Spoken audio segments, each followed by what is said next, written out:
where your exits are located, both to your right and left, downstairs and upstairs. I encourage you to, turn cell phones to at least a point where it's not going to ring in the middle of somebody speaking up on stage. But certainly, please feel free to, tweet and Instagram and Facebook and all those good things that you would normally do. We want to thank you for being here for this very important evening. The arts are so important to Memphis. You are in a wonderful arts building. I know it because I work here and I've been here for 30 plus years. A lot of folks have been working on this event, and Anasa Troutman will be telling you a little bit more about that. We are on the set of The Prom. So if you've not yet come to see the show, come see that show as well too. But it's really important that you see the arts, that you come and enjoy them, whether it's theater or dance or music or the visual arts or any of the creative arts that we have in town. Memphis is a very unique place. And every time I travel to a different city, I often talk about how I think Memphis is special compared to where they are. All of the arts groups in Memphis, we talk to each other quite a bit. We share, we fellowship, we complain, we challenge ourselves, and we move forward as a city through our arts groups. And I'm so very proud that we are here this evening to talk about the arts, that these candidates are here to talk about the arts. And we're so very happy that you are here to share in this evening with us. I want to bring to the stage right now Anasa Troutman. She is the executive director of the historic Claiborne Temple and the Big We Foundation. Anasa Troutman, ladies and gentlemen. It's really hard for me to be on a set like this and not want to do a kickball change, but I'm going to try really hard. Hello, everyone. How are y'all? I'm so happy to see you. My name is Anasa Troutman. I am the executive director of Historic Claiborne Temple. Shout out to Claiborne. That was for you to clap. And the Big We Foundation. So I feel like a lot of y'all have probably never heard of the Memphis Cultural Coalition. If you haven't, raise your hand. Very good. The reason why you haven't heard from us is because we are a clandestine organization undercover. Because we are just a bunch of art nerds who get together every month, sometime in person and sometimes on the Zoom. And it was really started all the way back in 2016. But where's Brett? I know you're in here. I saw you. Hi. Wave to the people, Brett. Brett Batterson, who is the executive director or the CEO, I'm not sure which one, of the Orpheum Theater, started the Memphis Cultural Coalition way back in 2016 with the vision of creating a more equitable and pervasive arts community here in Memphis, which is what we all want, right? I'm not convinced it's what we all want, right? And so we've been meeting and talking and being together and learning together for a long time. And recently, Brett and I had a conversation, and he was like, I think it's time for me to give this up. Is this something that you want to do? And I was like, I thought you never ask. Because for me in my work, I'm a producer and a writer and a cultural strategist. And it's not just that I believe the artists are the ones who are telling the most important stories of our time. But I actually think that in moments like these, as we look forward to the most important mayoral election in years, in decades in Memphis, artists and arts organizations are actually the ones who are most equipped to help us reimagine our future. So, not only this actual event, but like actually the opportunity for us to work together to really think about what our Memphis looks like, who gets to have a voice, who gets to tell a story, whose story gets to shape the future of our own cultural reality is the most important conversation for us in this moment. I know there are budgets, I know there's crime, I know all that, but all that is born out of our culture, out of the stories that we tell each other, the things that we agree based on those stories. That is how we decide what our lives look like. So this right here is important to us. And I'm so grateful that y'all are here. Thank you for coming. I have something else to say. So I want to thank our sponsors. It's so, you know what's nice? When your list of sponsors are all the people who you work with every day. We didn't have to go out and call somebody out from wherever. We got on the call and said, who can show up for this work? And everybody was like, I can. So I'm going to read a list of my friends who are supporting this event tonight, if you don't mind. Playhouse on the Square. Community Foundation of Greater Memphis. Kazukian, who is live streaming this event right now to be on our Facebook page and our website. New Memphis. Memphis Music Initiative. Okay. Historic Claiborne Temple. Opera Memphis. Arts Memphis. And Bridges West, who have provided our wonderful interpreters tonight. Okay, so if you are an arts organization leader and you are not a part of the Memphis Cultural Coalition and you want to be, when I come back at the end, I will tell you how to find us. For everyone else, you can go to our website. It's memphisculture.com or our Instagram page, which is Memphis_culture. We're new. We don't have all the other things, but we'll have them at some point. And then I want to, who in here knows Rachel Knox? I know. Rachel Knox is one of the first people I met when I came to Memphis. Is kind of the reason why I moved here, because I lived somewhere else. And she was like, I'm sorry you live there. Why don't you live here? Well, Rachel is going to guide us through this evening tonight. I'm so excited about her because she is one of the most brilliant, one of the most fierce protectors of the arts here in Memphis. She is all of our best friend, and we are going to be in her capable hands all night long. I'll see y'all in a bit.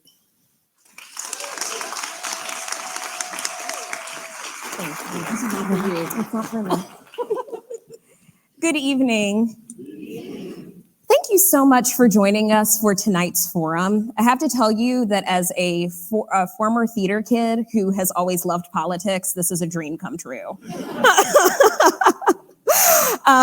Tonight's conversation features candidates who reached the threshold of fundraising at least $50,000 by the July 31st deadline. So that's how we made the decision for this particular forum. So I ask that you'll please join me in welcoming tonight's candidates, J.W. Gibson,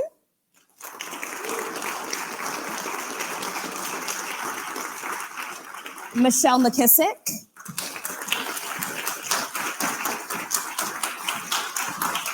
Van Turner,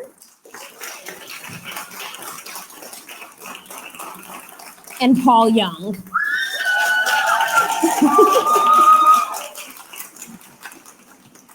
I just want to make a couple of quick notes. First of all, we told them they were going to be judged by how they entered the stage, so keep that in mind for tonight's events. Also, Representative Camper was scheduled to attend tonight's meeting, but she was, of course, called away to special session in Nashville, so please send her good thoughts. We also extended an invitation to Sheriff Floyd Bonner's campaign, but did not receive a response. So, but we have a great group of people with us tonight. Before we get started, I want to just set some ground rules for tonight's conversation. This robust conversation about Memphis arts and culture will feature questions specifically about financing and funding, infrastructure, policy, youth, and education. For our candidates, you will each have 90 seconds to answer your questions. We have these beautiful timekeepers down here on the front row. They will let you know when you have 60 seconds, 30 seconds remaining, and when your time is up. As soon as your time is up, I will intervene and we will either go to the next candidate or the next question. So make sure that you wrap it up, okay? There will be some yes or no questions that will require just a simple answer from you. We ask that you please be respectful and don't interrupt one another. We also ask that you please not direct questions to one another as part of your answer. Now, you're all adults, y'all can do what you want to, but you still got 90 seconds, so choose wisely. Can I get a verbal confirmation from our candidates they agree to tonight's rules? I agree. I agree. Thank you. For our audience, just to let you know, questions were submitted in advance. Thank you so much to all of you who submitted questions for tonight's forum. They were sent to the participants in advance. We'll spend a total of 90 minutes in tonight's forum, and we ask the audience, please, no interruptions or interjections, just so we can keep the conversation flowing. Can I get a verbal confirmation from you all? Yes. Thank you. All right, are y'all ready? Yes. Let's go. All right, so I off the bat lied. We didn't send all of the questions to the candidates. So this first question. I just thought I missed it.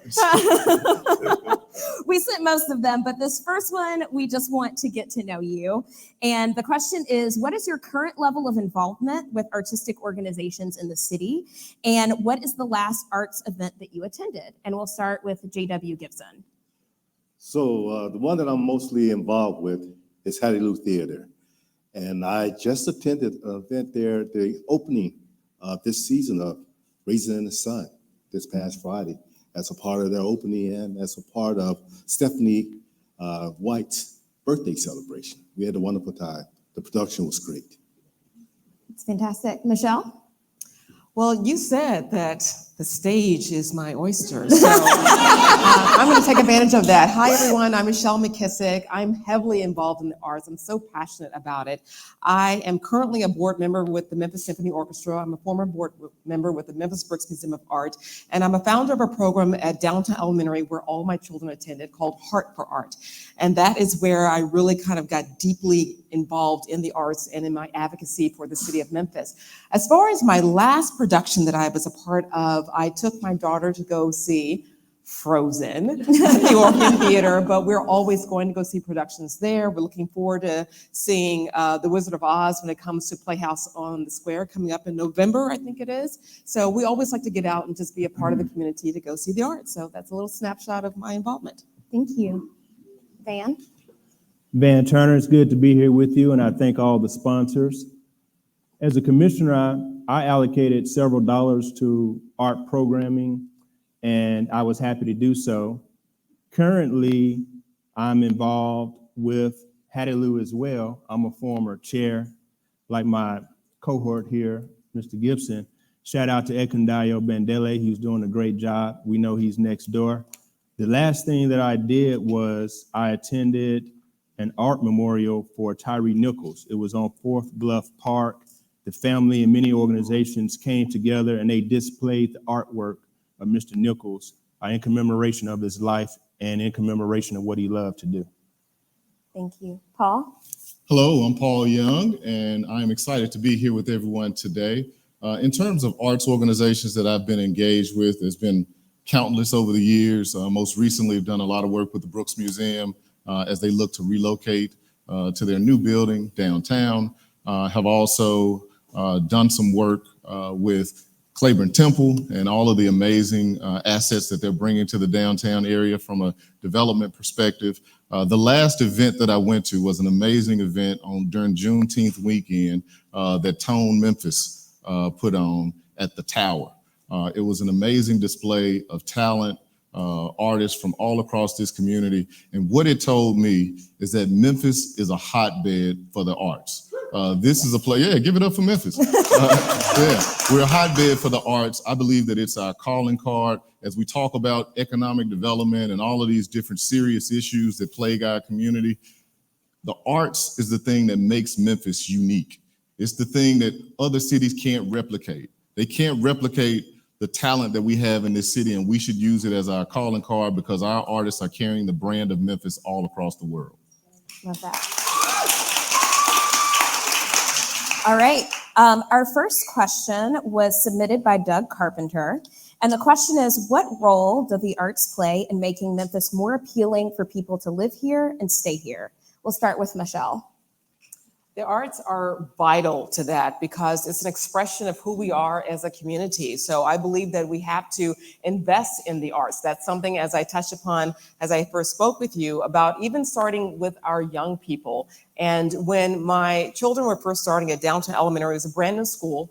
It didn't qualify for federal funding at the time because it was so new. So one of the first things they had to cut was they felt an art teacher. I found that unacceptable. And so I created a program called Heart for Art and got together with other parents, my husband, fundraising, and we hired 6 local artists throughout the school year, every 6 weeks grading period. I bought a kiln for the school so the children could learn pottery. So I believe it's just integral for the growth of a community. It helps make everyone whole in a sense, and which is why I address it as part of my platform, Whole City Memphis, talking about how do we make Memphis better? How do we make it whole again? And it's not necessarily just about the things that are obvious to us in terms of our safety and economic growth, but also the growth of us culturally. That's what makes us really come alive as a community. Van, we'll go to you next for the same question. What role do the arts play in making Memphis more appealing for people to live here and stay here? Well, I think that when you look at Memphis, we're known for certain things. I would say Beale Street, we're known for Graceland, and we're known for blues music. You don't have to go far from here to go to Stax Records. And Detroit has Motown, we have Stax, right? And so what we have not done a good job in the past of doing here in this city is leaning into what we have as strengths. When you go down to New Orleans, you already know where you're going. And if you're not going there, then you're not going to New Orleans, Bourbon Street. And so we have to make sure that Beale Street, that Graceland, that Stax, and all of those things which are known throughout the entire world are supported by the city. We need to make sure that we hire someone in our C-suite in the mayor's office to ensure that the arts are being supported, that they're on that 24 hours a day, 7 days a week. When they wake up in the morning and when they go to City Hall and when they leave City Hall, their main concern is how can we strengthen the arts? How can we include the arts in everything that makes Memphis, Memphis? We're doing a bad job of that now. I think we can do more in the future, and it's something that we have to do. When you look to Atlanta, they embrace it. When you look to Nashville, they're known for country music. We have to do the same here in this city. We have to embrace what we are, we have to lean into it, and we have to make sure that when you come to Memphis, you have a memorable experience, and that Thanks, includes Van. the arts. Thank you. Paul, same question. So we're in a national competition for talent. All across the country, cities are trying to figure out what are we going to do to bring talented people to our communities.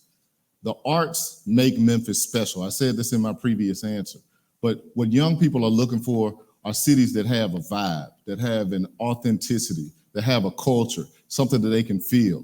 When cities like Nashville and Austin and these cities were booming over the last few years, what young people were saying is they just moved to those cities because they thought they were cool. They didn't even have a job. They just went. They went to those cities because it gave them an energy. We have something special in our city that we overlook. We forget that the arts is what carries our brand, and we should be using that to recruit talent. So as we talk about growing our economy, the arts is vital to making that happen. All of the major companies in our city, when they're trying to recruit talent, they're taking them to places like the Orpheum. They're taking them to Hattie Lou. They're taking them to our cultural hubs because those are the things that are going to draw people in. And as a city, we must find ways to invest in it even more deeply. Thank you. JW. The arts community is extremely vital to Memphis. But most of you know my involvement in the arts community. One of the things I have to say up front is how impressed I am about how the art community here in Memphis communicate as well as any that I've seen across the country. Throughout this campaign, I've been pushing the notion of collaboration. This art community that we have here in Memphis is all about that. So I salute you for that stepping up and being willing to collaborate. I've been involved and I've seen activities from our youth with YAG to our adults and on up. We cover the gamut from dance, from music, from visual art. It's all here in Memphis. The only thing different for me as I become mayor of the city of Memphis is that I will join you arm in arm as we go about the nation in recruiting more talent, recruiting more resources, and also recruiting more talent to come to Memphis and telling the story about Memphis arts community. It's a very, very promising proposition, and I look forward to it. Thank you for all that you do. Thank you. Our next question is actually a yes or no question, and it will be asked by Tracy Lorenzen Wright at Arts Memphis. Good evening. So my question, as Rachel said, is yes or no, and it kind of piggybacks nicely onto this first question. So our artistic legacy here in Memphis is known globally, and the nonprofit art sector specifically and individual artists are a significant part of our local economy. Shelby County has formed an arts and culture office with designated staff. As has been mentioned, other cities like Nashville and New Orleans have an office dedicated to supporting arts and culture. If elected, would you create and enact long-term funding to support a similar office for Memphis? Yes. Let's start with Van. Yes or no? Yes. Paul? Yes. JW? Yes. Michelle? Yes. All right.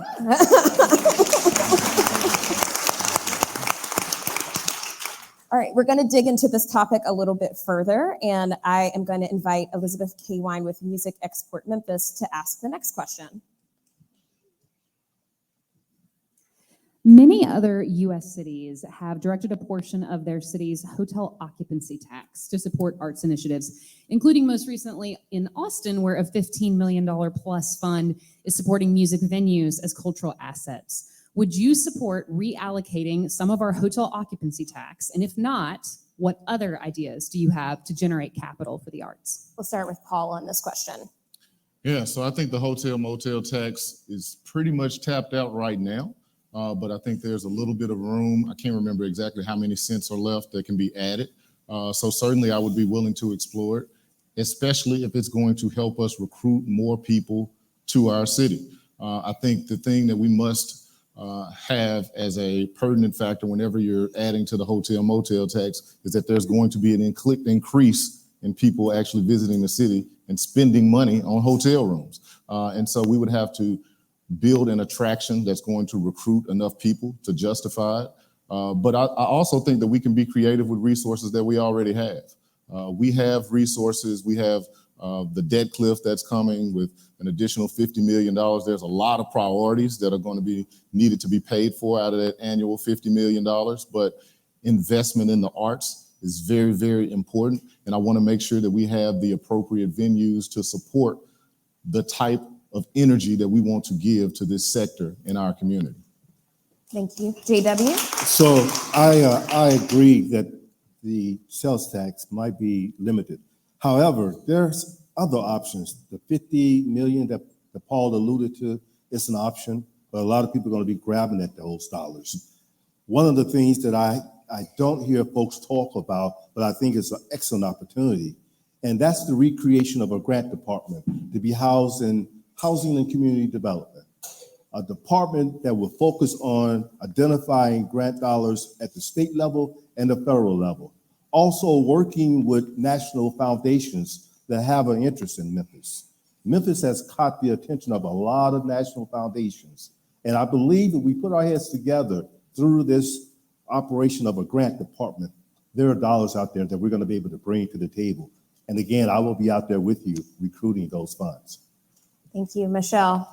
I think the hotel occupancy tax is a great starting point to say that how can we utilize some of those dollars for the tourists who are coming here to Memphis. Memphis is already, as we've already established, extremely well known for our arts community. In fact, Beale Street, not too long ago, I was doing New Year's Eve, I was broadcasting live, and it was noted that Beale Street was one of the most iconic streets in America, right along with Bourbon Street and streets of that nature. And I encounter tourists all the time downtown who come to Memphis specifically for our arts. So this is something that we would definitely love to look into as in my administration of how do we go about attracting and supporting arts even more so through the hotel occupancy tax, but also through other avenues of grants, seeking out federal support and also national philanthropic support as well.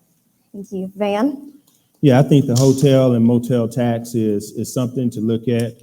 The $50 million coming in is another part of resources that we could utilize in order to fund these kinds of programs.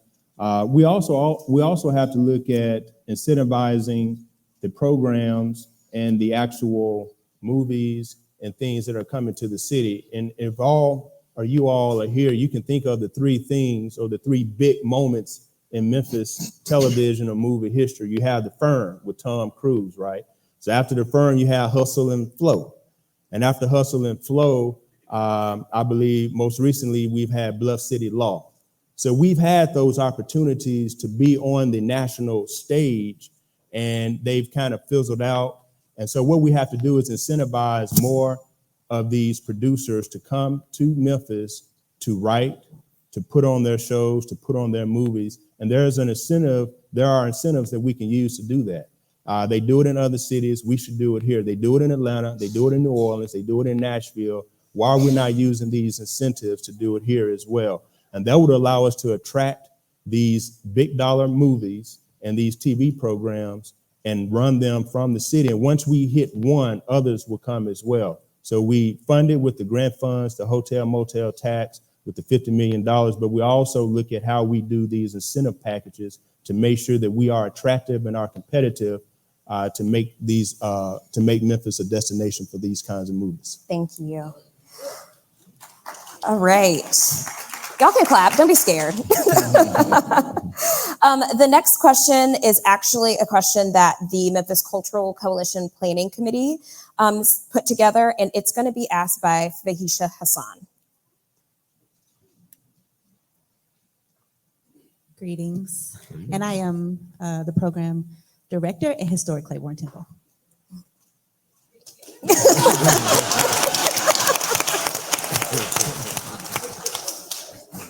Thank you. We love it.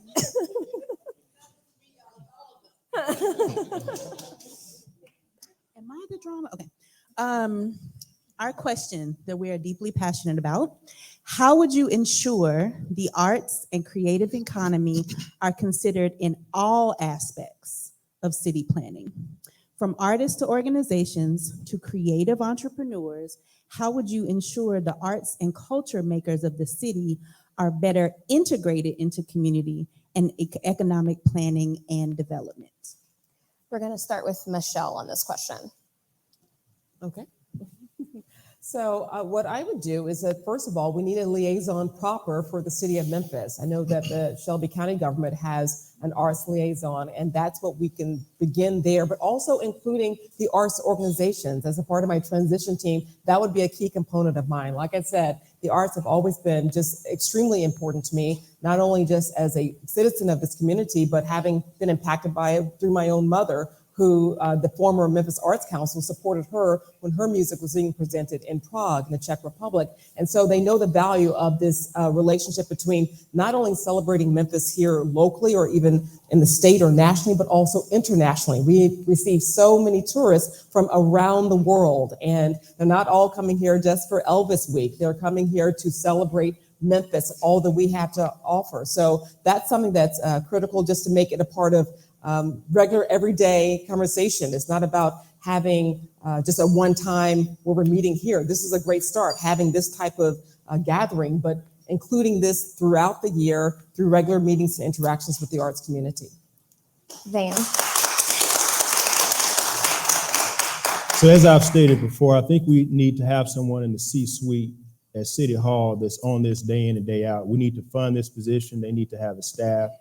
And they need to really look at what we can do to incentivize our arts and really push the Memphis culture out to the nation and the world abroad.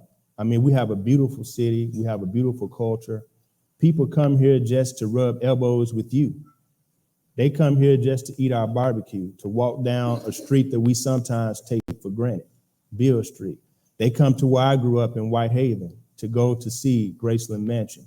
So we have to make sure that we are really maximizing this great opportunity that we have, and we're not doing it. And there needs to be someone in City Hall on this day in and day out that's doing it. We have to lean into it, and we have to be serious about it. And that's the only way that it's going to get done. Thank you. Paul? So first and foremost, I think we have someone in the mayor's administration that's going to be focused on arts and culture as a liaison to the community, to stay connected to all of the various organizations, so that as we're talking about various issues in the administration, there's always someone there that has the pulse of the arts community. Second, as we think about community development, economic development, and planning, similar to when I was a part of the leadership for Memphis 3.0, we want to make sure that we are folding artists into the planning efforts. I see Yancy Villa here. She was a part of our artistic community that worked with our neighborhoods to help them think about how can art installations help rally the community around certain spaces, because we know that art is a way of helping people identify where they are. It helps them feel a unique brand for their community. And so we want to make sure that the arts is always embedded in everything that we do, all the way down to the neighborhood level, so that the community can feel that sense of pride when they look at their homes. Thank you. JW? So I think that's an excellent question, and thanks for asking it.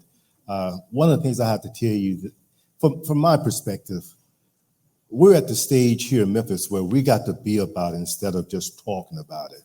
I'm the only one on this stage, or only one that's in this campaign that has this issue as one of my platform positions, to deal with local music, local cultural, and entertainment. It's a platform position of mine. It automatically will become a part of my administration.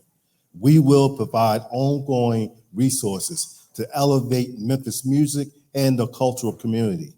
Matter of fact, I'd like to take this opportunity to extend to all of you an opportunity on 901 Day, this coming Friday, to participate in a free concert that we're hosting at the Music Room, whereby we're showcasing local talent across genres. That's the type of commitment that you're asking for. That's the type of commitment that I'm bringing to the table as your next mayor. Thank you, all of you. Thank you. So our next question digs a little bit further into this topic. It was submitted by Elizabeth Rouse. The question is, how will you specifically use the arts community as a resource to accomplish other city goals? Please give one example. And I'm going to start with Van Turner. Well, I look no further than what has occurred with Mr. Nichols. So here's a man that was driving in my old county commission district, District 12, and he had not committed any crime. He was pulled over and beat to death. And what we found out afterwards was that he was an artist. He was a skateboarder and he was a photographer. His art has now gone worldwide, and that story is being told over and over again. And so what this will represent for us is the opportunity for true reform. Art can now become culture. Art can now become change.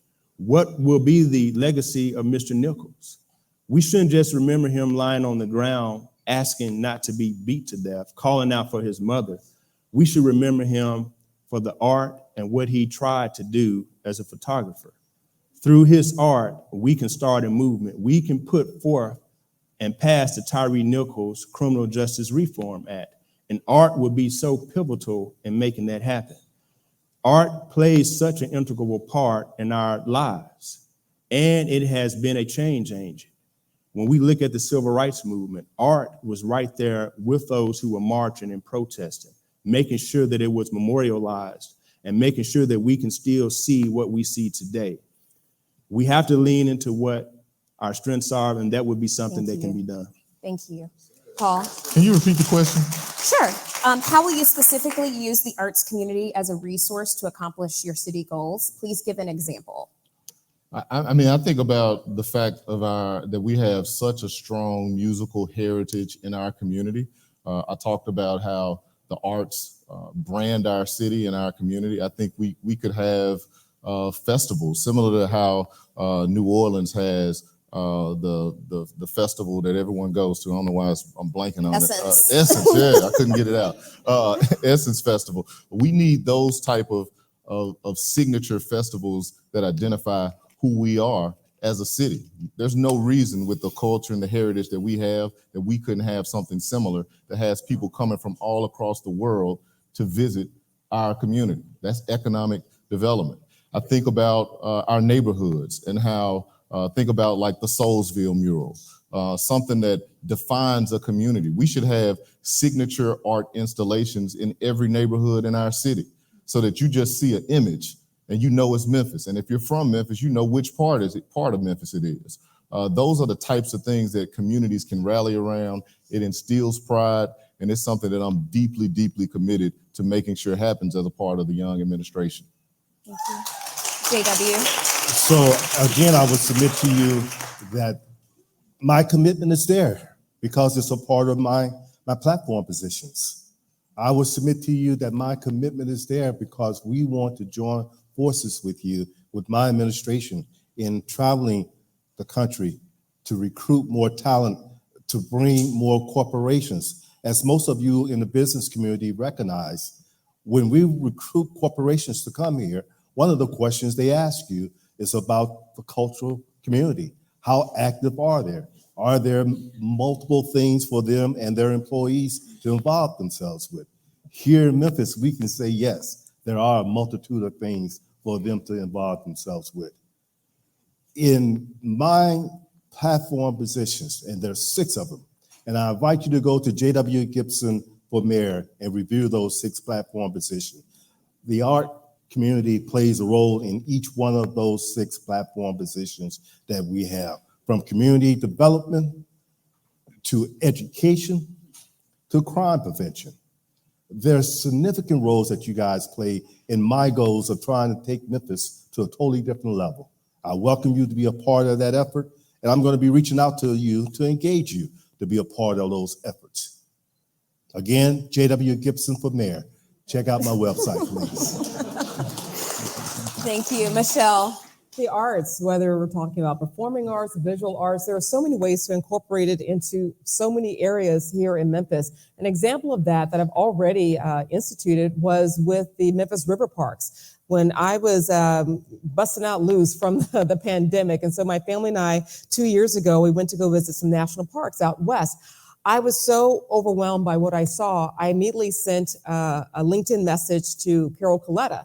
And I said, how can I bring the essence of what I'm experiencing back to the children of this community? So we met up for coffee when I got back. And as a result of that relationship, not too long afterwards, she says, Michelle, I've got an idea about how do we go about creating a classroom in the new Tom Lake Park down on the riverfront. And she goes, but we need a grant. And so through that, we can produce a visual arts class where students could come down and paint the river and showcase that. And so as a result of that, I connected her through MSCS, and so they were able to help her with that application, which they ultimately won from a national foundation to create this outdoor classroom at the at the Tom Lake Park down on the riverfront. So that's just one example of how you can think creatively and work together. It helps our young people, which is a part of crime prevention. All of these sorts of things, the arts are integral into making our city better. So it's a part of my whole city Memphis plan, and you can visit and find out more at michellefrommemphis.com. Thank you all. So we're going to switch tacks a little bit. Whitney Houston said, I believe children are our future. And yet in Memphis, we underfund arts education, even though we know how important it is and how it strengthens other areas in academia. What can the city do to help facilitate stronger arts programs in schools, after school, and summer school programs? We'll start with Paul. Yeah, so yesterday we had another debate, and well, it wasn't a debate, it was a forum. But at that forum, I gave a stat, and I think it's a really important one, that 60% of the factors that drive educational outcomes happen outside of the classroom.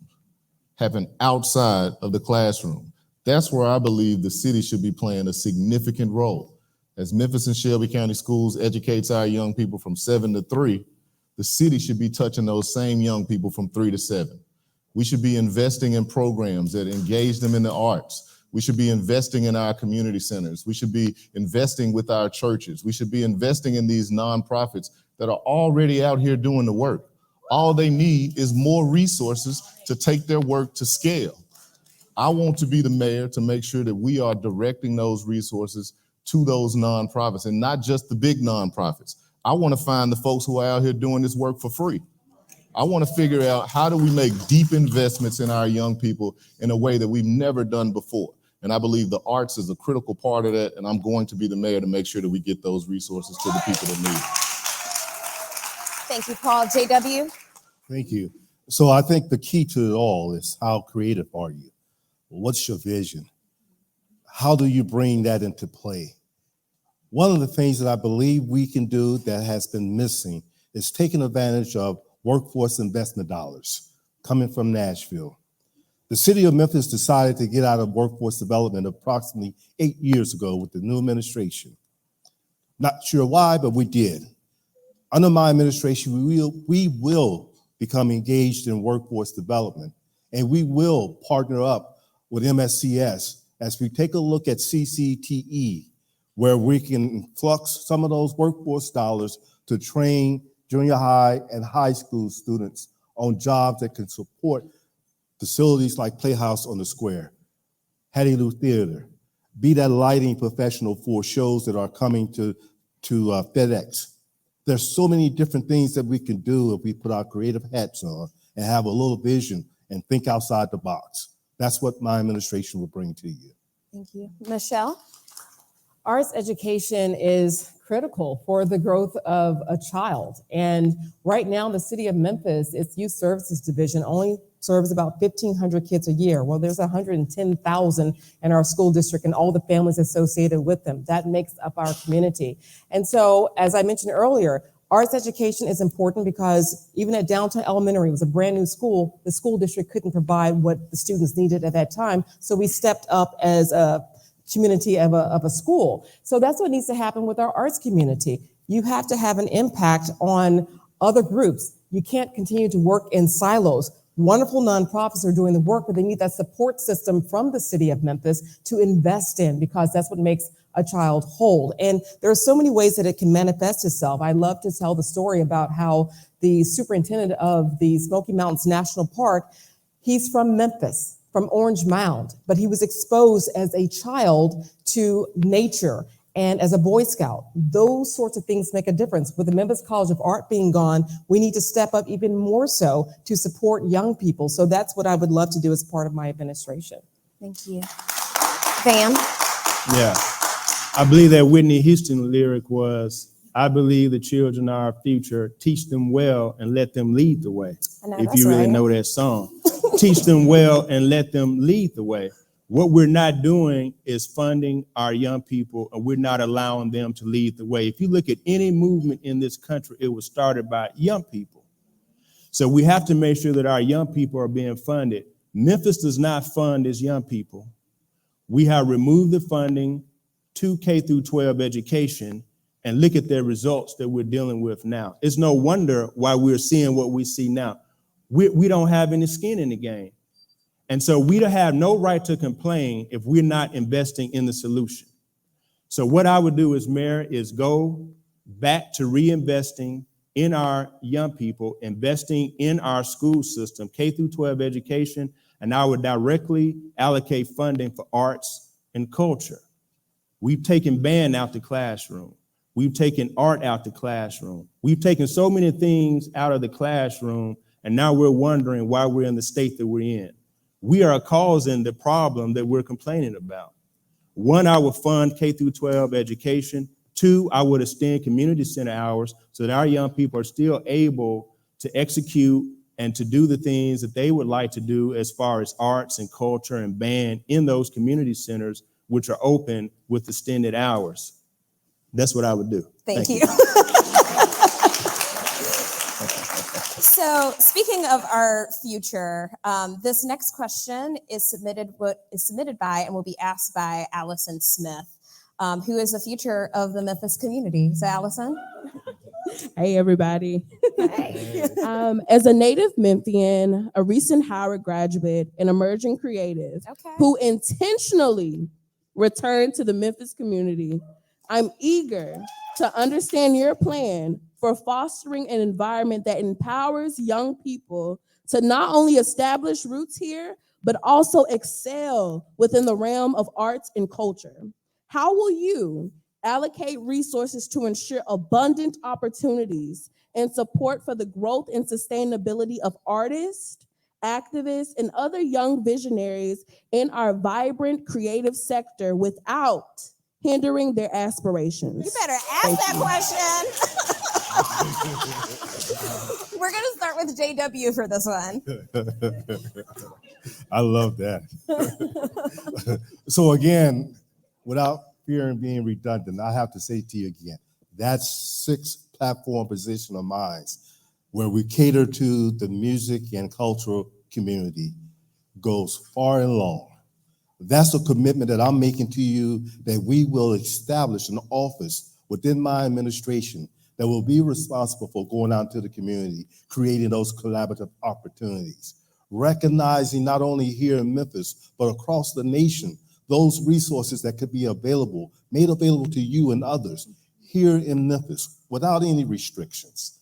We're talking about opening up the city of Memphis for what is truly known for nationally and what we as Memphians knows about the overall cultural community. We're gonna let that shine. We're not gonna handicap you. We're gonna be supportive of yours. We're gonna be by your side as we look to expand on those opportunities. Thank you. Michelle?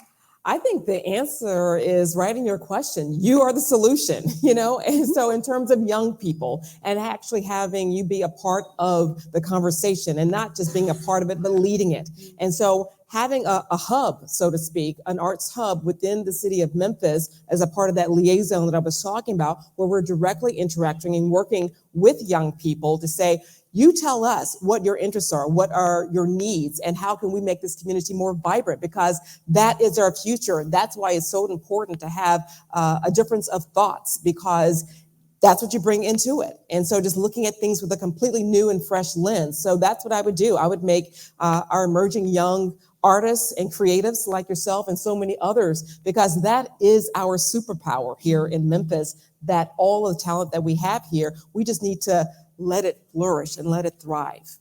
Thank you. Thank you. Van? So I believe we have to first make sure that our artists are being paid, and they're being paid correctly and appropriately, and that they're making a living wage. And so the city has a direct involvement in doing so, and I think that we need to do so. Artists are part of this city. You all should be employed that way. You all should be funded that way. You all should be employees of the city or contractors with the city, because you are an attraction for Memphis. Now, people don't think I look so great, they just come in to see me. But I think that people will come and hear what our artists and our activists have to say and what they're doing. So we should figure out a way to partner with you all and make sure that you are properly cared for. You have benefits. You have those things that we are enjoying as everyday citizens who work other jobs. This is a job. You should be paid appropriately, and you should have those benefits. I think number two, we need to make sure that there's housing subsidies. Oftentimes we have guest artists who come to town. I think there's housing here for this theater, but we need to expand that, and we need to have it such that when you come and you play on Beale Street, there's housing, there are other opportunities. And finally, we need to have guest artists at our universities teaching classes to make income. Why can't you teach at Rhodes? Why can't you teach at Lemoyne Owen College? Why can't you teach at other places to supplement your income? Thank you very much. Paul? So a couple of months ago, I had a conversation with an artist who actually lives in Atlanta. He's from Memphis, graduated from East High School, and he said something that was very compelling to me. He said, man, when I travel across the country, when I tell people I'm from Memphis, man, the doors just open up, just because I say I'm from Memphis. But when I come back to Memphis, it's like the doors just close. It's like we aren't appreciated as artists. And I think from a city perspective, we have to change that narrative. We have to find ways to ensure that our artists are getting fair pay. That's why at Downtown Memphis Commission, we started a policy where if we are hosting an event, we're gonna make sure that each individual musician gets at least $250 per gig, because we wanna lead by example. And we're hoping that other venues on Beale Street will do the same, because I've heard from some others that say they don't get that. They don't get that type of treatment. The other thing is that we have to recognize what's happening right now in our city. I was listening to Breakfast Club, Charlamagne the God. He said that Memphis has the hottest hip hop scene in the country. How many people in Memphis even realize it? We don't appreciate it. In Atlanta, I bet they know that they're the hottest scene in hip hop in the country. We should be appreciating the artists that are out here representing the Memphis brand, hosting different events, and doing things that we can to elevate the future artists that are coming up right behind them. Thank you. Really appreciate the thoughtfulness of all of your answers for that one. And thank you, Allison, because you are our future. So I'm very excited you're here. So our next question kind of gets to something that Turner and Young were talking about, which is without artists, art does not exist. We don't have music, there are no paintings, there's no dance. Theaters and museums are empty without artists. However, in a recent survey, approximately half of the respondents who identified as creatives reported that they felt like they could not make a living, let alone thrive as an artist in our city. Many artists report low rates of pay, being paid in cash. They also reported wage theft. In addition, the gig economy leaves many musicians and individual artists without access to benefits and healthcare, making it nearly impossible to plan for a thriving future.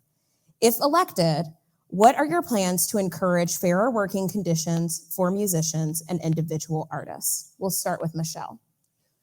This is something that we've had to face as a part of the Memphis Symphony Orchestra board. We started a program where we had young musicians to apply, and musicians of color specifically for the symphony where they are lacking in that community. And so how could we attract more musicians of color to the Memphis Symphony Orchestra? And so we were having conversations about this, and what we did was we created fellowships where we could not only bring them in and pay them a very livable wage, we would also offer them housing that was discounted so to help supplement that income, but then also to help further their future with supporting them through arts education through the University of Memphis. So tapping into various different pillars in our community to help shore up supporting artists. That's one way that we did it through the Memphis Symphony Orchestra. And I think that's something that we can use as a model for other areas, other mediums, when you're talking about the visual artists, the performing artists. So it's something that we can perhaps present an environment where they know that they can link up to a program where they know that they would get subsidized housing through the arts. Thank you. Van? So I think first we have to pay a living wage. When I first was elected on the county commission, the living wage was $15 an hour. That was 2014. Now we are well beyond that being a living wage, and our artists are making well below that amount. The city is in a position to model what others should be doing. The city should model a living wage, a true living wage for all of its employees, and we should put that out and say that this is what should be done with our artists. Next, benefits. You can make all the money that you want, but if you don't have the benefits, if you don't have those other accessories which are necessary for you to live day to day, all of your money goes to that. All of your money goes to healthcare. So we have to make sure that the benefits are also something that we contemplate and we support. And finally, we have to take the load off. If our artists have a family, what about affordable childcare?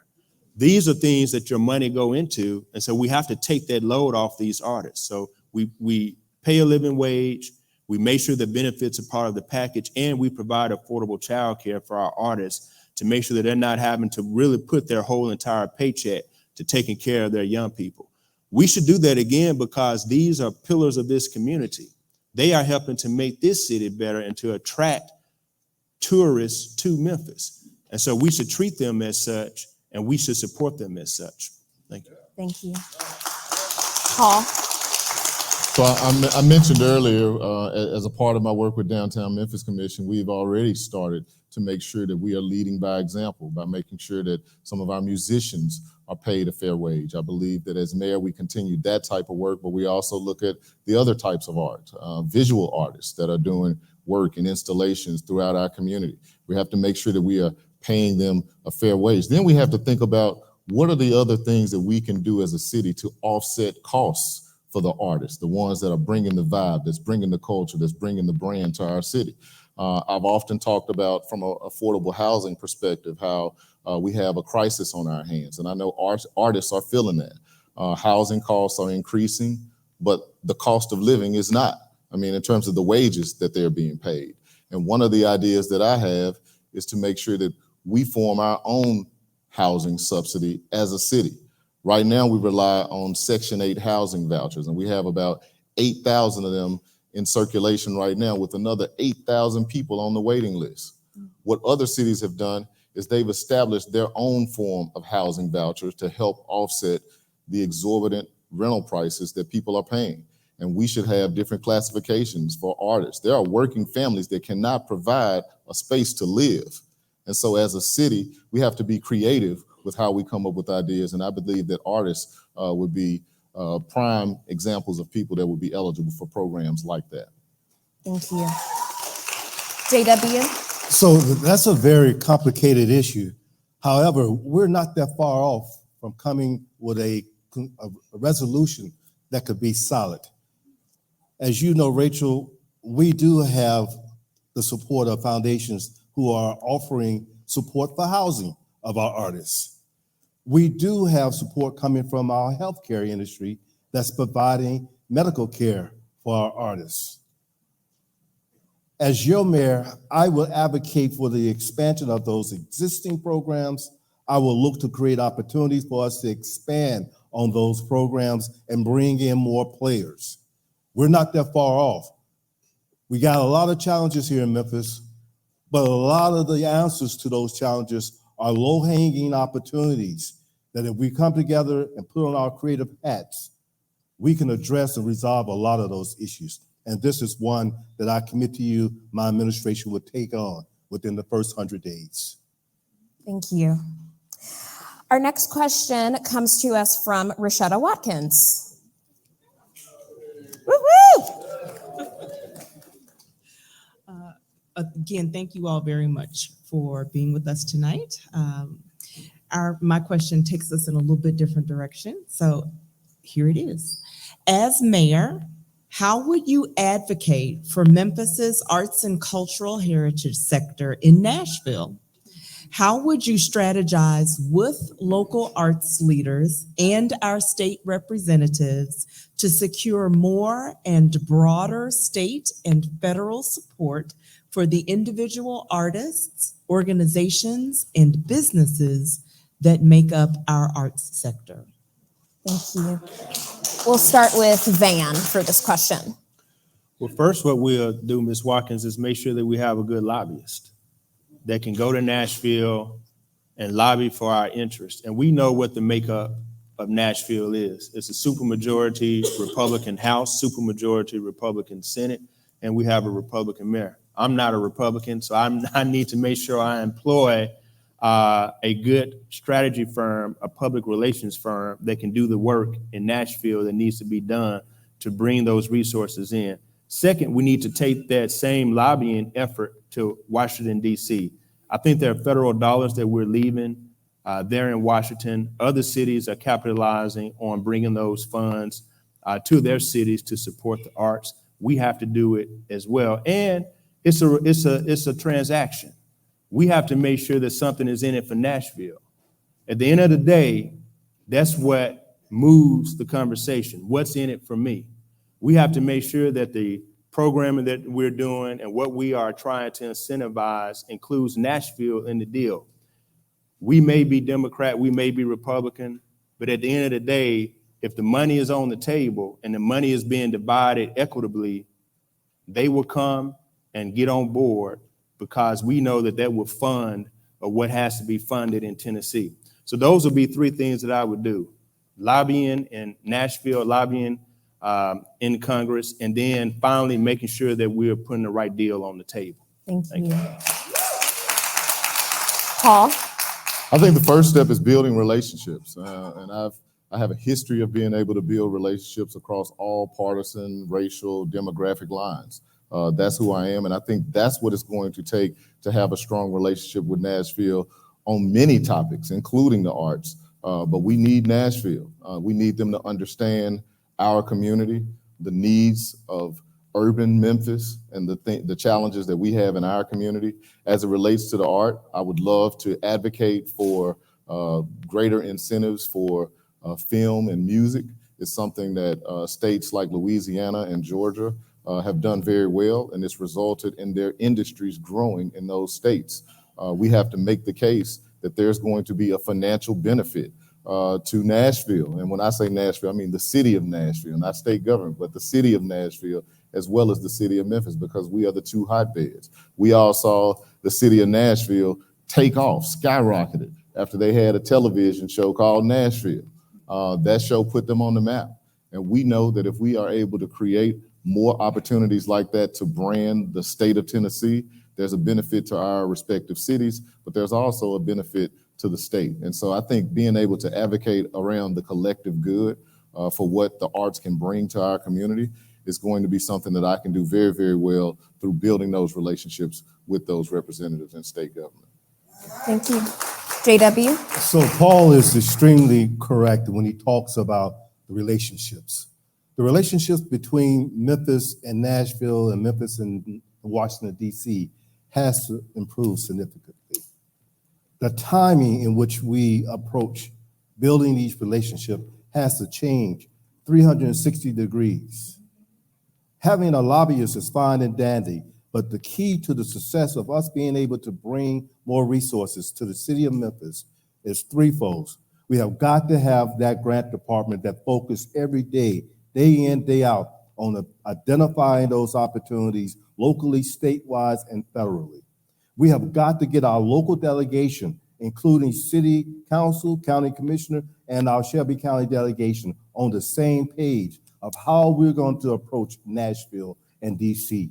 And we got to make that approach in a decent time. We can't wait to the last minute when the budget has already been decided in Nashville as to what we want to ask for.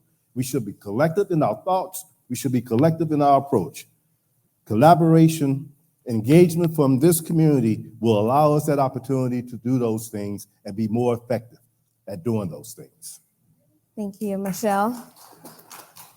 We like to have a fun rivalry between Memphis and Nashville. We all talk about that, but we really are underutilizing the collaboration that could take place there.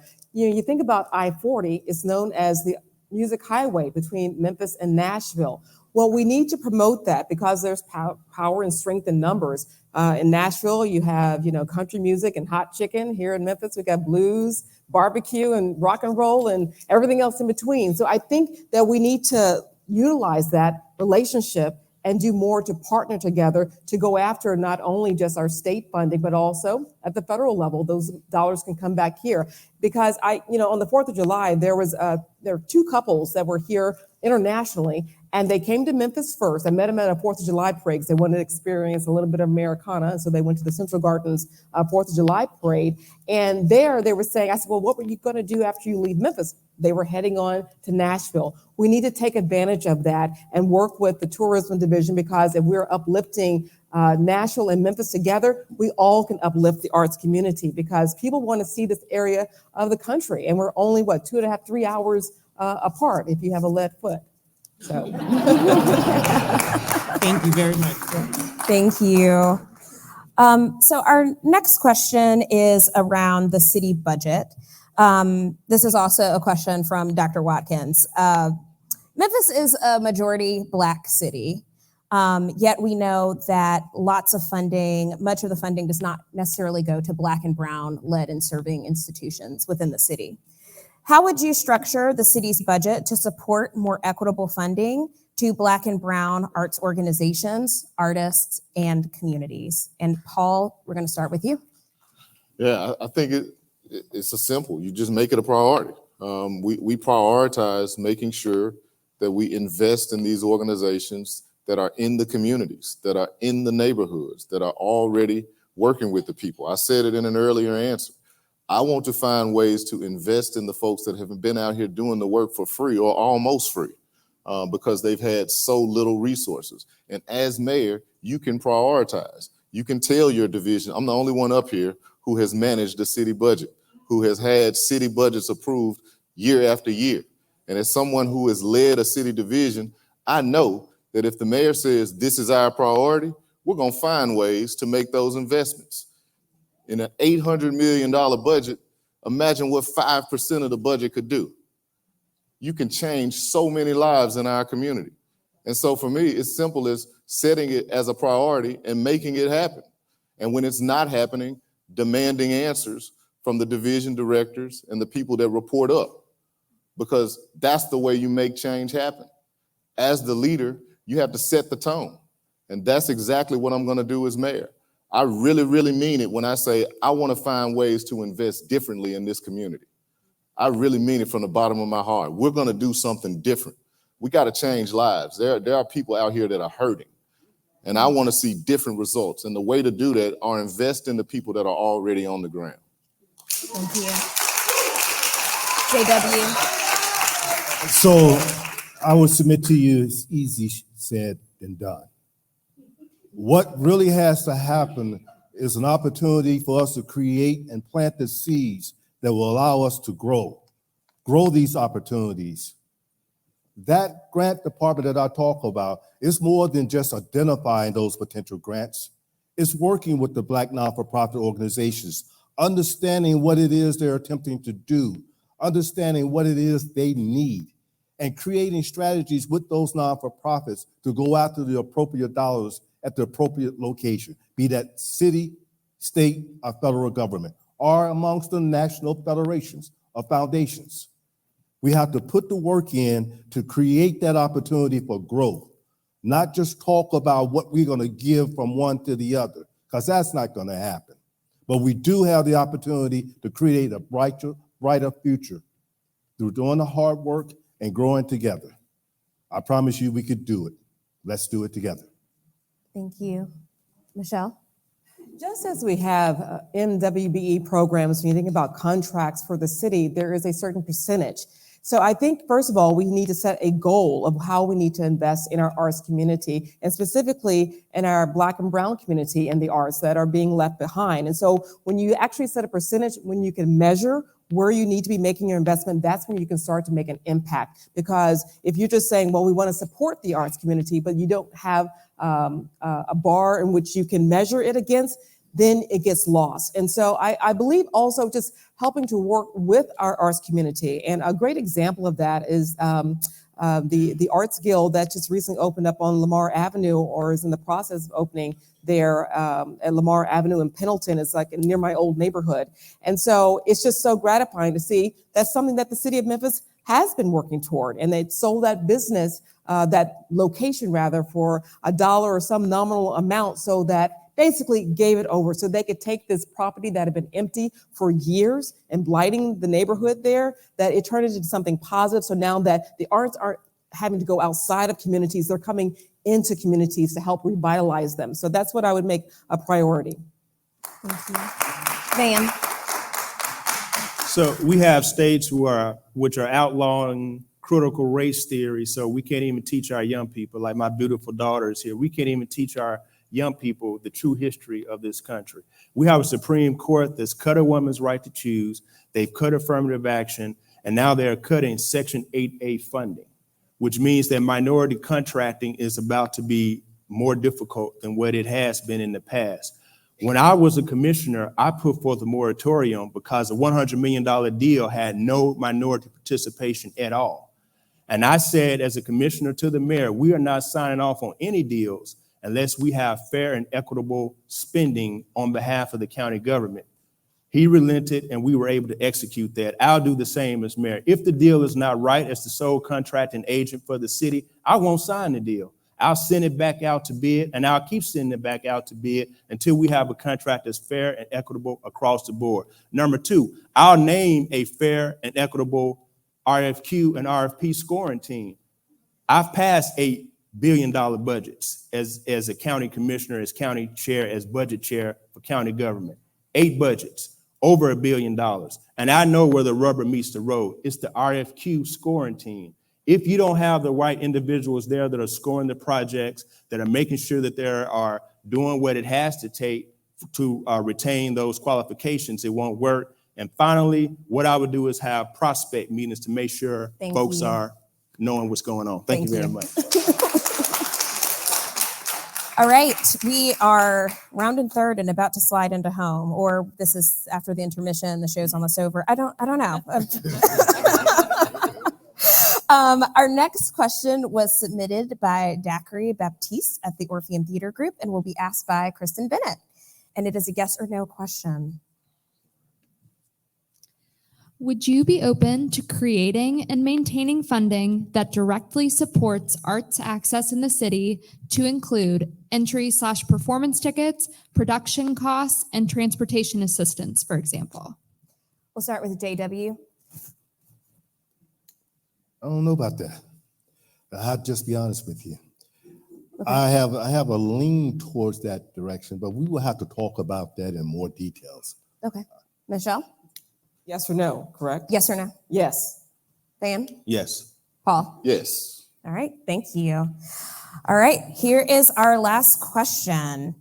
What specific measures do you plan to promote and market the arts in our community more broadly, from performers, presenting organizations, museums, and cultural institutions? And we will start with JW. Again, it goes back to that sixth platform position that I continue to talk about and want you guys to really read and understand. Because again, that will create an office within my administration to do all of this work that we're alluding to.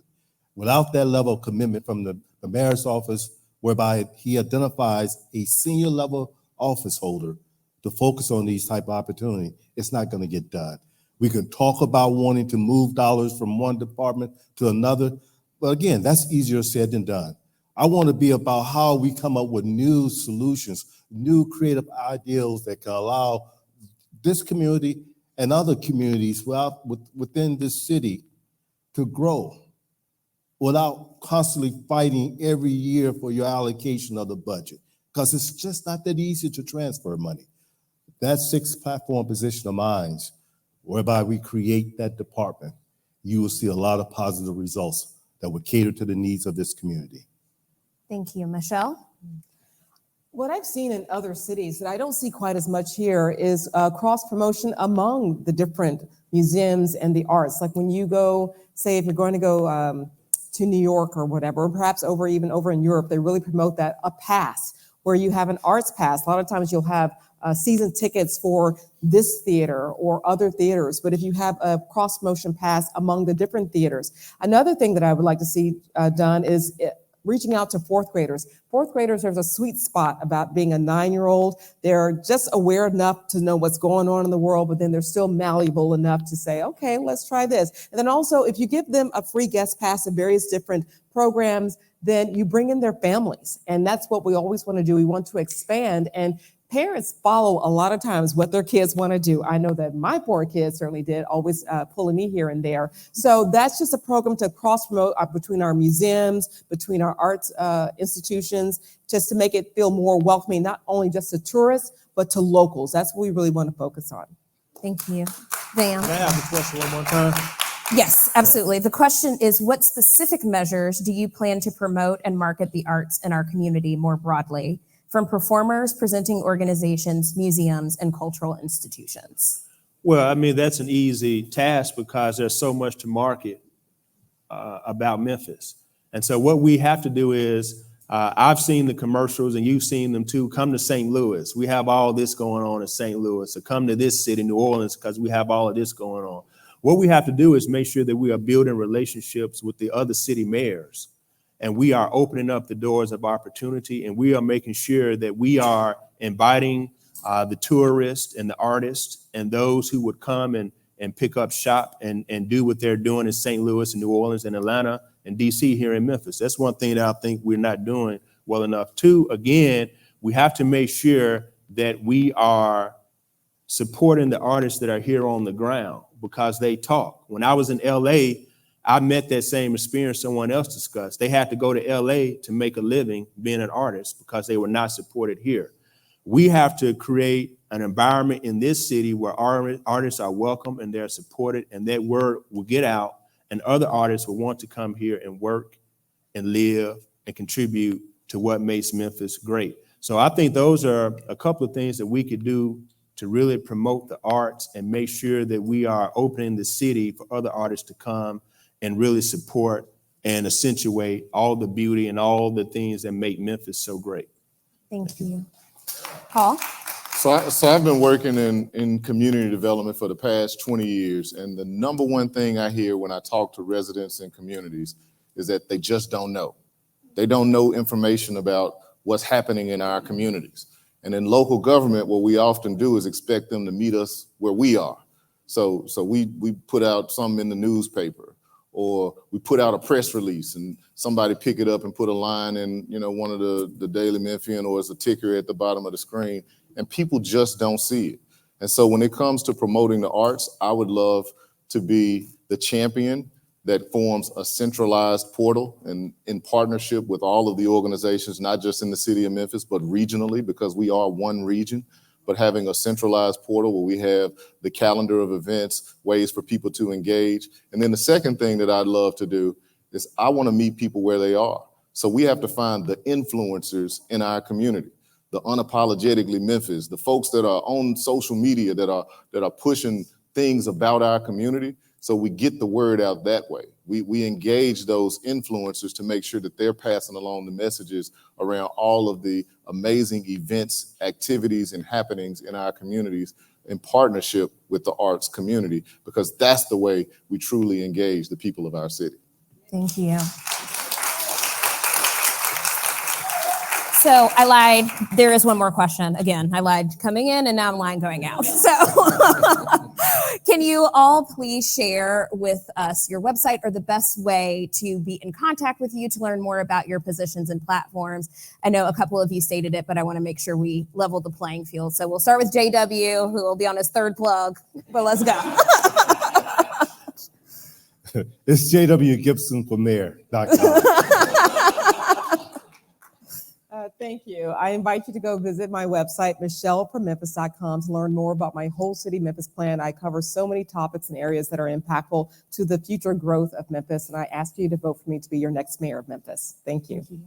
Van. You can go to banformemphis.com to find out more information about my candidacy for mayor. I passed a note to my wife when we were 14 years old. And I asked her on that note, would you go with me? Circle yes, circle no. Tammy circle yes. So I accomplished that audition. I was auditioning to her, baby, will you take me? And she took me, and we've been married for 21 years now. Aww. And so what I'm going to do is pass Memphis a note. I'm gonna pass the arts community a note. I'm gonna pass Beanhampton and Orange Mountain a note, South Memphis and North Memphis a note. And I'm going to ask you to circle yes to Van Turner being your next mayor. Circle yes for proper support and appropriate support of our artists. Circle yes for the type of support that you need to make sure that you feel welcome, that you feel safe, and that you feel appreciated. Thank you very much. I'm rolling now. I know, I gotta stop you. All right. Youngformemphis.com is the website. You can follow us on all of the social platforms at Young for Memphis. Please do follow us. We're having an amazing time on this campaign journey. This campaign has momentum, has energy. We're out here to change Memphis, and we want you to be a part of the team. Thank you. Join me in thanking these candidates.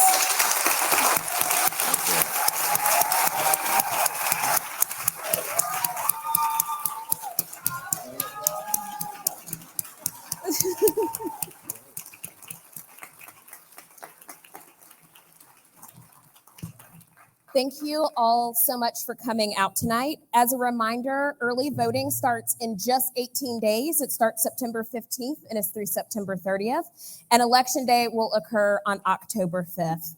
Again, my name is Rachel Knox. It has been an honor to serve as your moderator, and I'm going to turn it over to Anasa Troutman to send you all home. Thank you. Thank you, Rachel.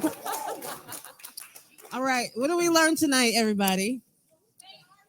We learned that arts and artists are not just about cultural policy, they're about all policy. And we want y'all to know that the Memphis Cultural Coalition, no matter who wins, will be right there supporting you and holding your feet to the fire and making sure that we're in the room where it happens. That was so corny. Oh my God. I'm so sorry. I couldn't resist. Okay, so if you are an arts leader and you want to be a part of the Memphis Cultural Coalition, there is a table outside where you checked in where Renisha is sitting. Make sure you go talk to her and let her, hi, how you doing? Make sure you give her your number, your name, your email address, and all those things. Follow us on Instagram, go to our website, talk to us in the hallway, and y'all please go vote. There's a Some of the schools are out the week of voting, so some folks are going to be on vacation. So please, please, please, please early vote. Please early vote, y'all. Y'all, let's say it together. Let's early vote. Okay, very good. Please thank our candidates once more. Thank y'all. Thank y'all. Thank you so much. Thank you. All right, Memphis Cultural Coalition will be back soon. All right. It's our first event, but not our last. We'll see y'all later. Good night. Be safe.